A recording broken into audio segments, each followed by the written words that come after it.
To welcome Daphne Marlatt back to Nelson, back to DTUC. Daphne has taught here in the past. She's read here in the past. She taught 2 summer schools over the past 4 or 5 years, and she's read here several times. I think many of you know her. She knows many people in Nelson. She's perhaps, I think, most noted as a poet for her book Steveston, a series of poems that grew out of an oral history project based around Steveston in Richmond. Her most recent book is How Hug a Stone, published by Turnstone Press in Winnipeg, a book relating to a journey to investigate roots in England and so forth. And she has a book forthcoming from Long Spoon Press in Alberta this fall. There, I lost it. Touched to my tongue. Touched my tongue. No, touched to. Oh, touched to my tongue. Yeah. And it'll be a small book with photographs, and I think you'll enjoy seeing that. And tonight, I believe she's going to read primarily from How Hug a Stone.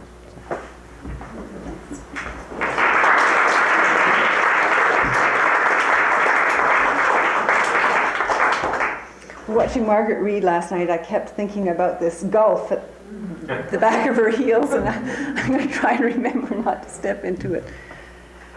Thinking about DTUC and its closure, thinking about what an extraordinary bringing together of individual lives it's been, how people have all come here for quite personal and individual reasons and found themselves in the midst of a collectivity that had various effects.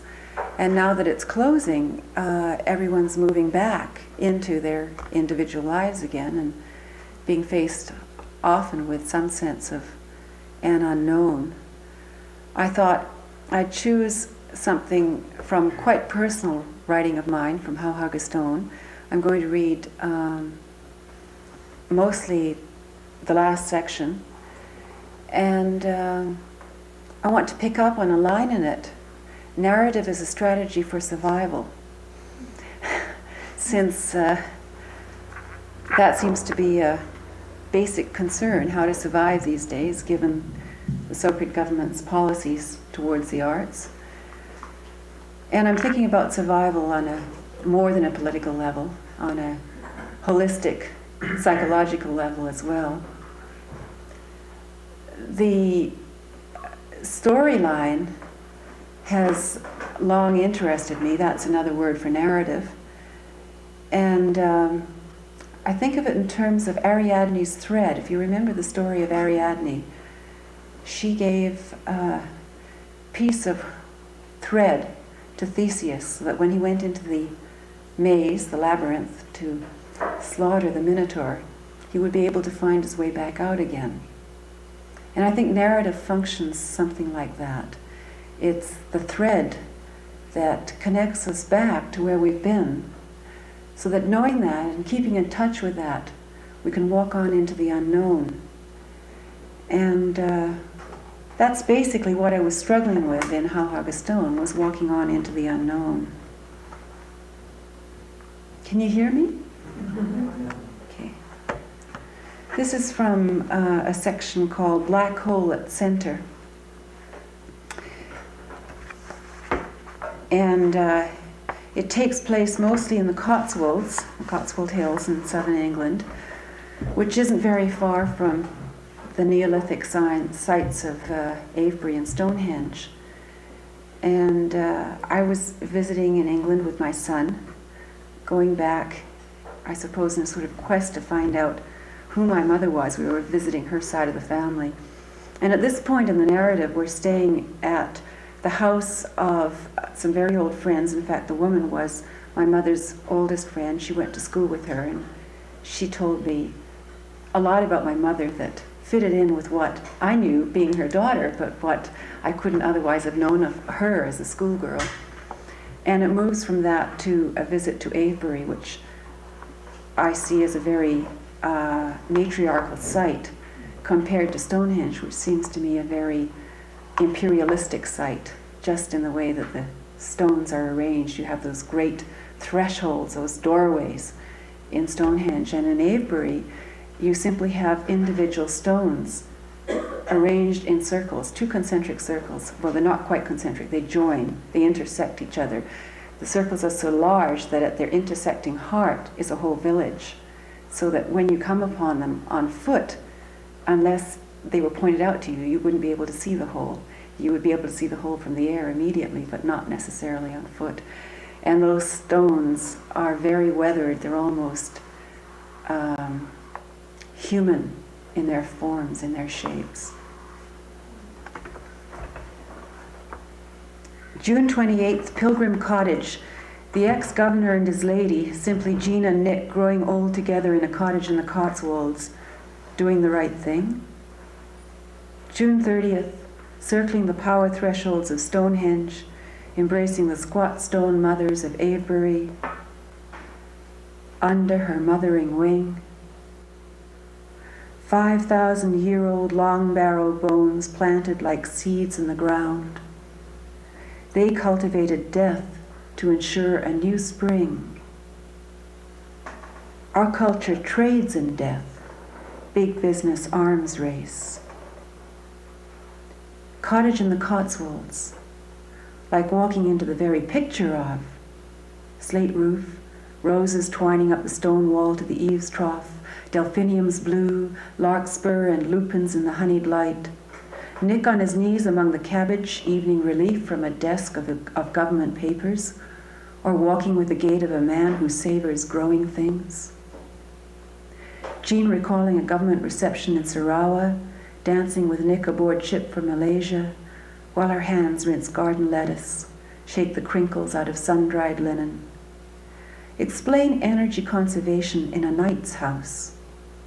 Explain digging the garden or washing the clothes yourself. This is very English. I feel lost, layer on layer of place, person, dramatis personae. The nameless creature I am at the heart of this many-chambered shell is getting overlaid, buried under, coming down with a cold. Kit coughs his way through the night, restless as if the room were packed with dream people, dream words.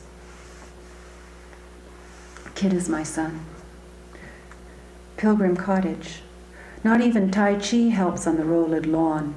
Day dawns blue and surreal. I am insulated with a stuffed-up nose, aching head. Kit wants only to curl by the fire, dormouse-like, with the activity box Jean unearthed. Have we come all this way to be mothered? My head stuffed with unwept tears. She is the gatekeeper, tall, sane, with a body mine resembles much more than my mother's. Childless, she is my mother's closest school friend, whose memory I've come to trace, who was there in the innermost circle. She says it isn't Stonehenge I must visit, but Avebury. Jean with a carrying voice, the same recitation class my mother took. Jean who has trimmed her lamp to sensible, that kudo earned by the oldest, as I am one, as my mother was, barely. My mother more an only or lonely one, stripped of her brother, of her parents another world away, left for 7 years in boarding school. Who gets to write the text? Always imagining the worst. Jean describes my mother's anti-nature, that puzzle, the resistor, antagonizer, the one who never fitted in. How she seemed to enjoy setting people against her, a non-compliance Jean admired, being the dutiful daughter easily guilted. As I am torn between, my rebel bound to the dutiful one, Jean remembers me the perfect little mother as a child. Oh, the weariness of Weirfield school morality, passed on, passed on.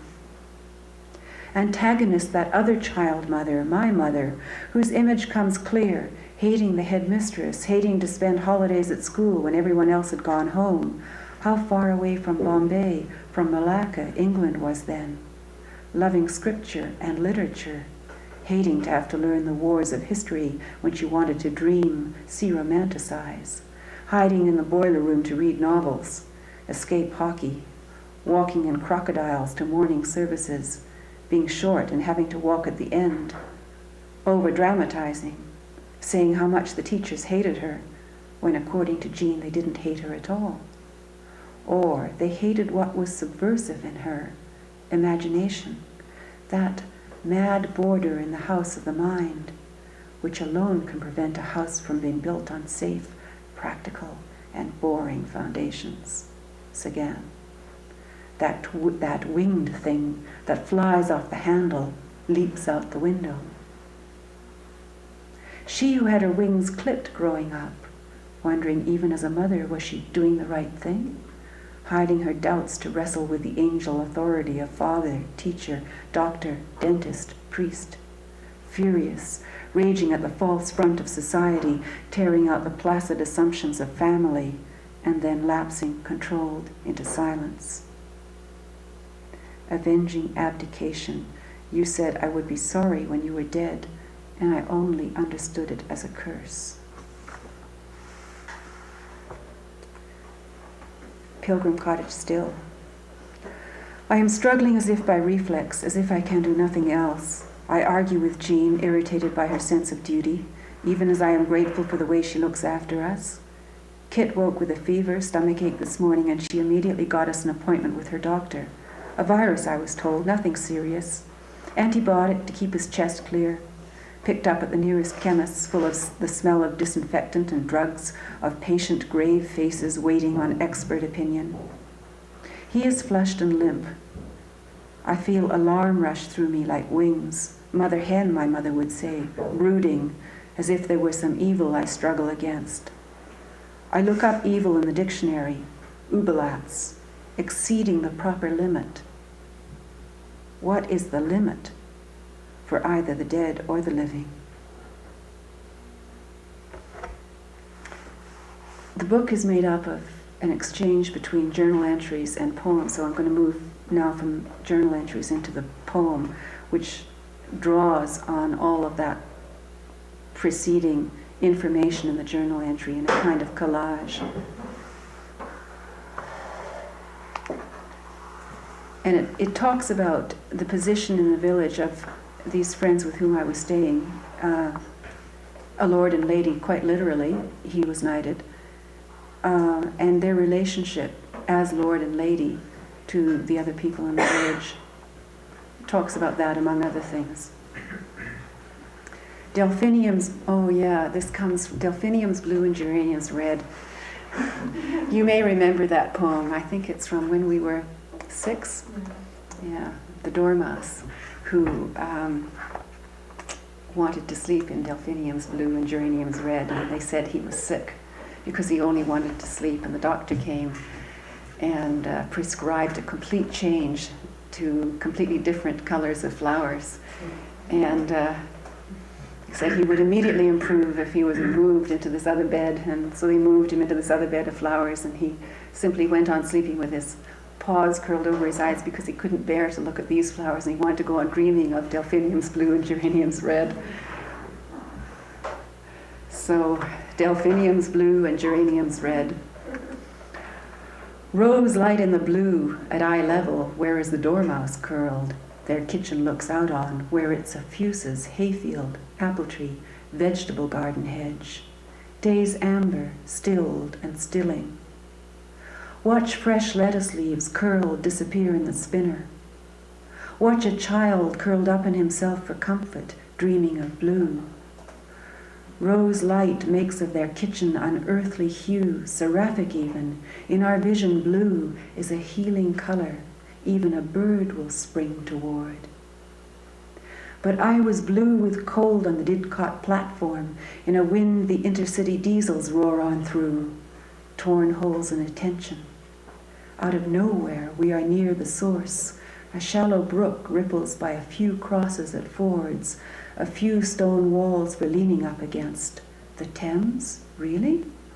Not that one. Wellspring, Dayspring, home, when the walls come down. What kind of source? That was old Bernie, she said, on his last legs, waiting outside surgery with his stick. They're all full up in there. Refused the chair she offered to fetch from the grocer's. No relief from the blinking exit sign, alone and knowing it. Despite all this pulling together, Taunton, Weirfield, running out on the hockey team blue with cold. You can't be cold. Grown older, painting the open wound with iodine. It doesn't hurt, it's for your own good, really. Slogans on the road to selfless, sightless in the guise of ought to be. Chrysanthemums say, on the unclipped village graves. When 5-year-olds are looting burned-out shops, these days of career marches and young punks tearing up the streets, it's all me, me, no sense of the common good now, have they? And if the common good, pointing its 19th century hand, has tyrannized all sense of me, small voice essential to life, so that we falls apart, gone mad at the mask of reason which still is quoting good in the face of annihilation, tactical advantage, counterforce capability, stockpiling. The first few weapons arriving do almost all the damage conceivable to the fabric of the country. Have done so without ever arriving, the nest we live in full of holes these days.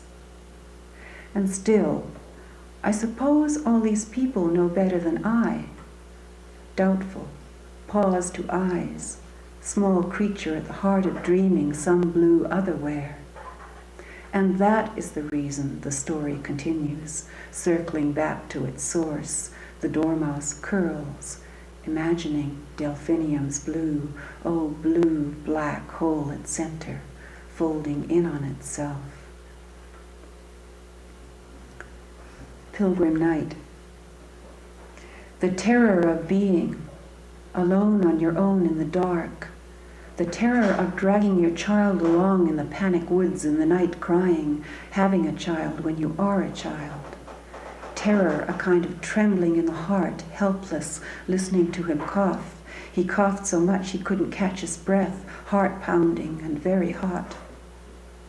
This morning he threw up over and over, phoned the doctor who said take him off every medication, he must be allergic. Altered reaction.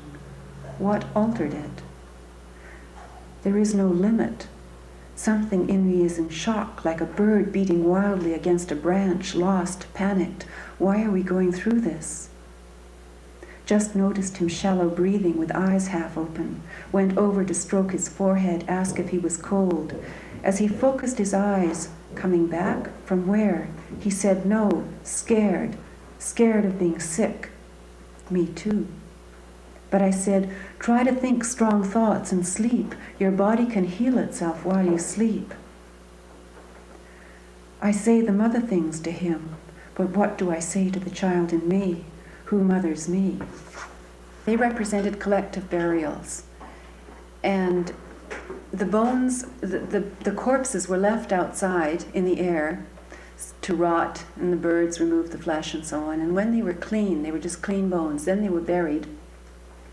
And they were separated. The skulls were put in one place, the long bones in another place, which probably has something to do with the skull and crossbones of pirate flags. I don't quite know what, but it occurred to me there must be some connection. And the tombs were not closed in the way that we close tombs, because there were burials put in them for years.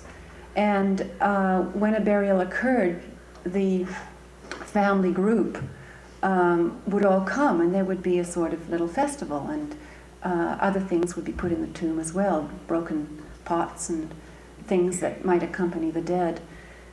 And as far as the anthropologists have been able to reconstruct, the idea at the basis of this form of burial was that the bones were seen as seeds, and they were planted back in Mother Earth so that new things could grow, so that new things could come out of it, which seemed to me to be a lovely ecological approach to death, and certainly one that's very different from our cultures. The old song, The Farmers in the Dell, has a connection. It's a remnant of this approach to dying and death. And the poem plays around with keel, the keel of a ship, which is one of the derivatives of ka, the Indo-European root, which is also the root of the word cunt.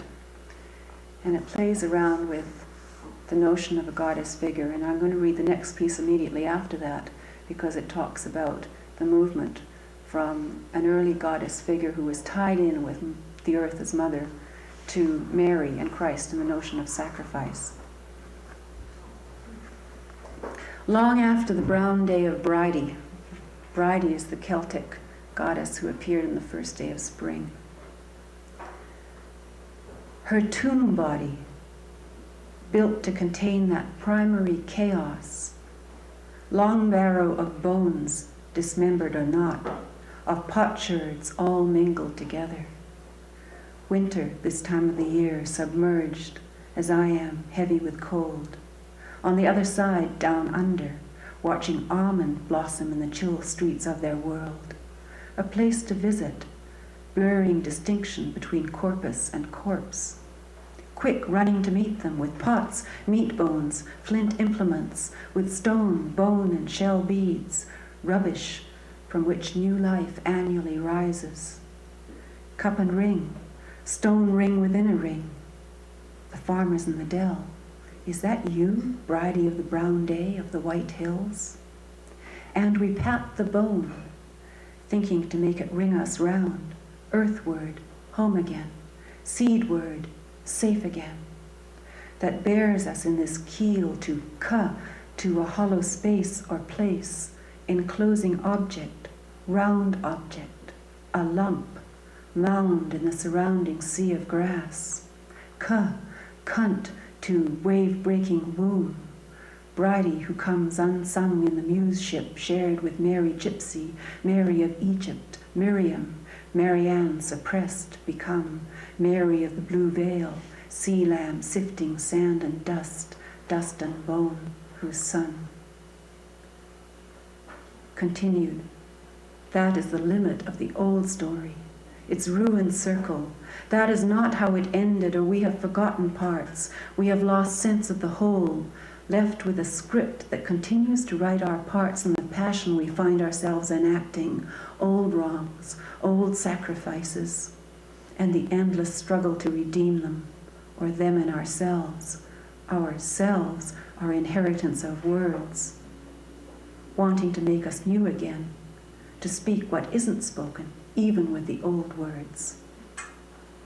Although there are stories about her, versions of history that are versions of her, and though she comes in many guises, she is not a person. She is what we come through to and what we come out of, ground and source, the space after the colon, the pause between words of all possible relation.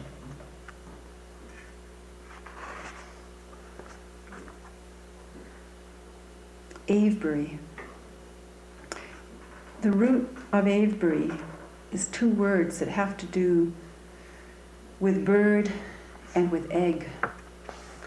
And so this poem is called Avebury Awi Speck, Winged from Buried Egg.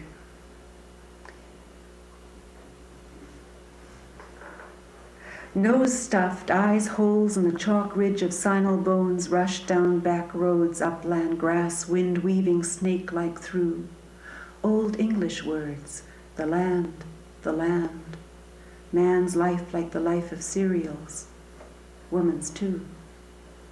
Bring to this place the line of a life, Palm says it, motive and currents of changing weather, angst, cold for this time of year. And small, toy pistol in one hand, cupped and sheltered by the pelvic thrust of rock jumps. Gotcha, Mum! As if to fix it, sign, that jubilant ego in the face of stone, of wind flocking grey weather still gathered like, but not the same, not these, sarsens now in place, immutable from long time back.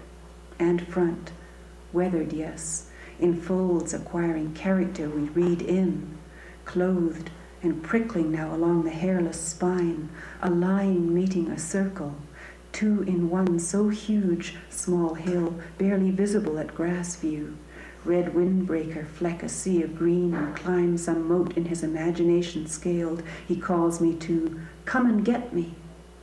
The all-powerful tickle, gulp, wriggle, gulping in the whole world hugged in ecstatic limit, breaths. Nothing still, no duration now, a line, creeps through fields of, waves of renewed green, cloud, light. What was it they got? Craniums and long bones and long barrows, construction tools from 4,000 years back, antler picks, rakes, and some ox shoulder blade shovels. What perspective from that elevation? Matrix of chalk block walls arranged in the pattern of a spider's web around and over a mound of turves, grass still pliable though brown in color, beetles, flying ants with their wings, showed them buried late July of 2660 BC. Why? The line hypothesized Druid lore in Christian times. Today, a collective need to endure winter to spring, when from his knoll the serpent will come from his hole on the brown day of Bridie, singing wave on wave emerging. And at center, earth, only earth. Narrative is a strategy for survival. So it goes, transformative, sinuous sentence emerging, even circular, cyclic, Avebury, April, May, leaps winged from buried. Sheds lives, laps, folds, these identities sign, fold of a garment, cord of an arc, active misreading. Writing in monumental stones open, not even capstone or sill to sky, change. She lives stands for nothing but this long-standing matter in the grass, settled hunks of mother crust, early tertiary, bearing the root holes of palms. They bring us up, in among stone folds to date.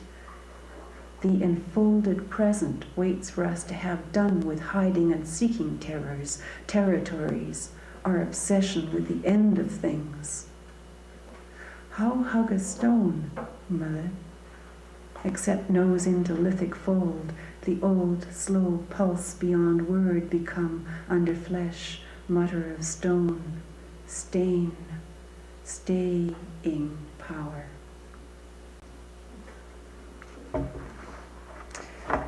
It's really quite something to see these bits of rock that everything is now built up on, coming up, being hauled up and placed on the earth, and having the root holes of palm trees in them.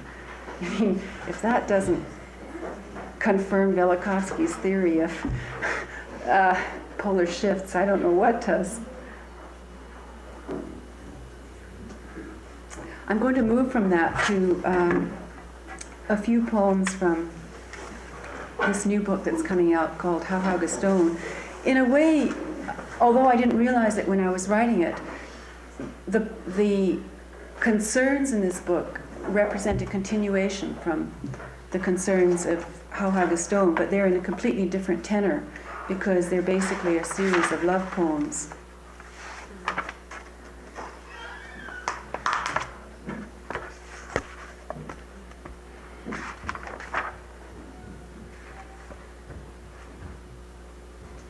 This one plays with jade and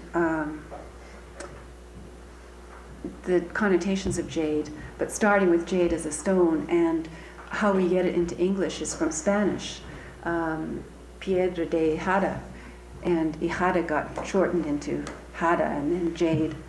It's a stone of the side, and it was believed to be a cure for kidney pain. Yes. Jade, a sign on, oh, by the way, this was written driving up to Nelson the last time I taught summer school here. So it seems fitting to read it tonight. Yes, jade, a sign on the road announces, hijada, piedra de, stone of that space between the last rib and the hip bone. That place I couldn't bear the weight of his sleeping hand upon, and my fingers flutter to my ring, gone. only a white band, the skin of years hidden under its reminder to myself of the self I was marrying. Worthless woman, willful girl, standing athwart, objecting, so as to thwart or obstruct, perversely. No, so as to retain this small open space that was mine. Perverse in that, having to defend myself from attack, encroachment on that soft abyss, that tidal place I knew was mine, know now is the place I find with you. Not perverse, but turned the right way round, redefined. It signals us beyond limits. In a new tongue our connection runs within. You call me on the phone. Have you lost something? And I startle, yes. Half of it is here, you say. Not lost, not lost. Broken open on my finger. Broken open by your touch. And I didn't even feel a loss, leaving the need for limits at your place, leaving the urge to stand apart. I sink into our mouths' hot estuary, tidal yes we are, leaking love and saying it deep within.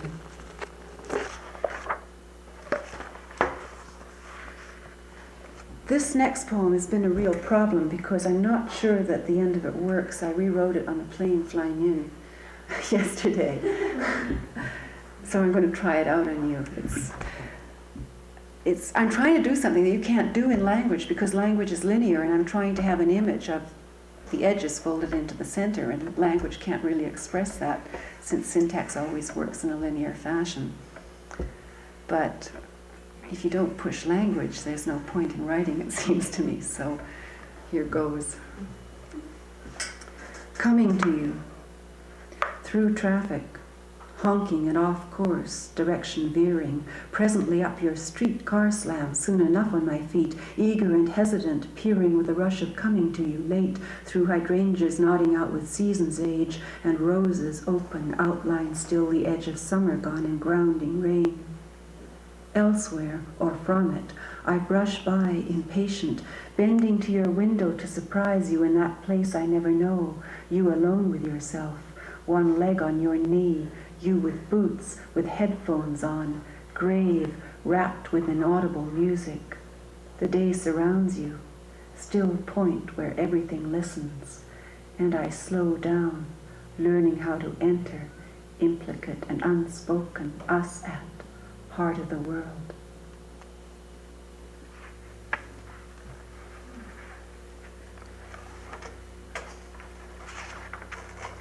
Problem is, can you, even if you feel it, can you really use a phrase like heart of the world?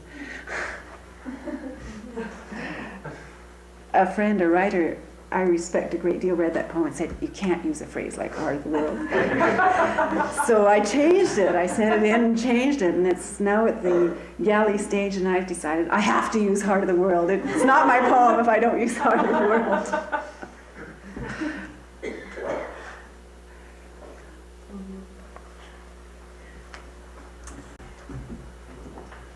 This next one, I seem to not be able to. I used to think, here we are in a new continent. What good are the Greek gods and goddesses? We've got to find out who the gods and goddesses of this place are. And so I spent a lot of time trying to find out what the spiritual topology of the West Coast was, from Kwakiutl and Salish and Haida sources. And then I was told, no, you can't do that. That is stealing. So I thought about that for a while and realized that since our language all comes through Greek, well, not all of it, but a great deal of it, and so many of our deep archetypes come from that place, we're stuck with the Greeks. So here we are with Demeter and Persephone again. And in this poem, Hades does not exist. This is really a poem between Demeter and Persephone. And it's written at that point when Demeter, through the intensity of her grieving, finally gets to see Persephone walking up from the underworld towards her. Kore is the Greek word for maiden, which is another term for Persephone. And again, this one, as most of these poems do, plays around a lot with word roots. Well, you'll hear them as they come up. Kore. No one wears yellow like you, excessive and radiant storehouse of sun, skin smooth as fruit but thin, leaking light. I am climbing toward you out of the hidden. No one shines like you, so that even your lashes flicker light, amber over blue, amber, amorous Demeter, you with the fire in your hand, I am coming to you. No one my tongue burrows in, whose wild flesh opens wet tongue seeks its nest, amative and nurturing, here I am you. Lips work towards undoing, day, female, sucking and suckling, fecund, spirit opening in the dark of earth. You! Cried jubilant excess, your fruiting body bloom we issue into the light of, sweet successive flesh.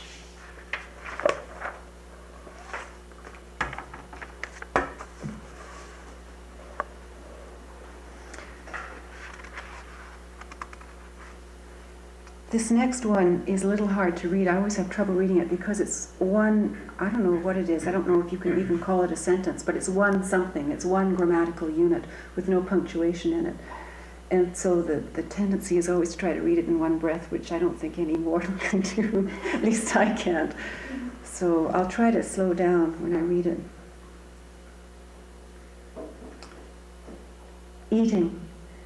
A kiwi at 4 a.m. among the sheets, green slice of cool going down easy on the tongue extended with desire for you and you and me. It isn't us we suck, those other lips, tongue, flesh, wet wall that gives and gives, whole fountains, inner mountains moving out resistances, you said, ladders of the canyon, leap, desire is its way through walls, swerve, fingers, instinct in you insist, further persist in me too, wave on wave, to that deep pool we find ourselves, it dawning on us we have reached the same place, timeless you recognizes, yes, giving yourself, not up, not in, we come suddenly round the bend to it, descending with the yellow canyon flow, the mouth, everything drops away from time, its sheets, 2 spoons, 2 caved-in shells of kiwi fruit.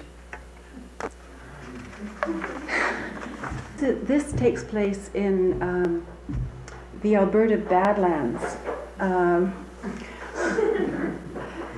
in one of our few national heritage sites, which is the place where all the dinosaur bones have been discovered. And driving to Winnipeg, I stopped in there and took a tour and visited the grave sites of dinosaurs, and I found out in some cases how it was they happened to be buried there, or at least how they think it was. And you know, history is such a fiction, basically. But you'll hear one of the theories in here. Prairie.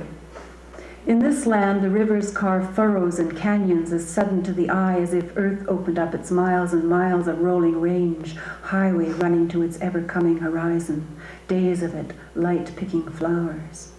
Your black-eyed Susans are here, my coral weed in brilliant patches, and always that grass frayed feathery by the season, late, and wild Canada geese in the last field. I imagine your blue eye gathering these as we go, only you are not here, and the parched flat opens up. Badlands and hoodoos, and that river with dangerous currents you cannot swim, treacherous bank, sandstone caving in.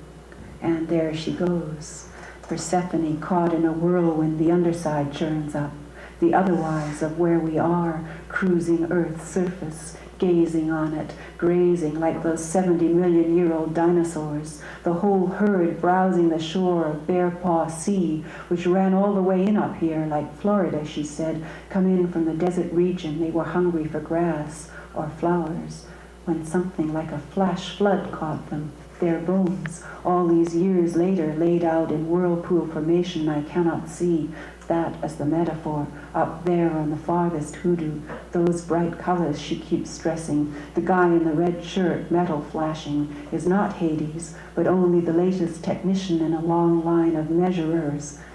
And Earth? I have seen her open up to let love in, let loose a flood and fold again, so that even my fingers could not find their way through all that bush, all that common day rolling unbroken.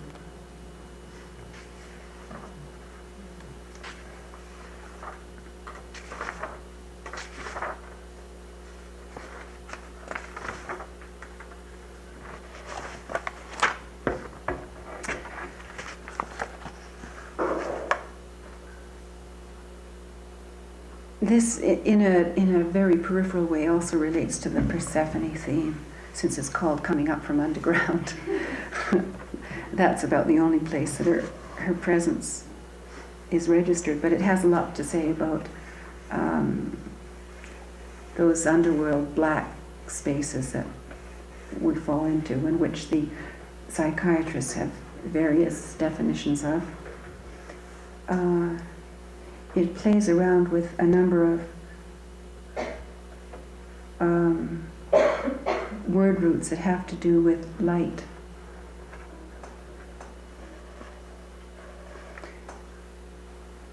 I think, I don't know, how am I doing for time? Well, what time is it? It's what? 8:25. 8:25, okay, so I think I'll make this the last one that I'll read. Coming up from underground. Out of the shadows of your being, so sick and still a shade under it, your eye looks out at me, grave and light at once, smiling recognition.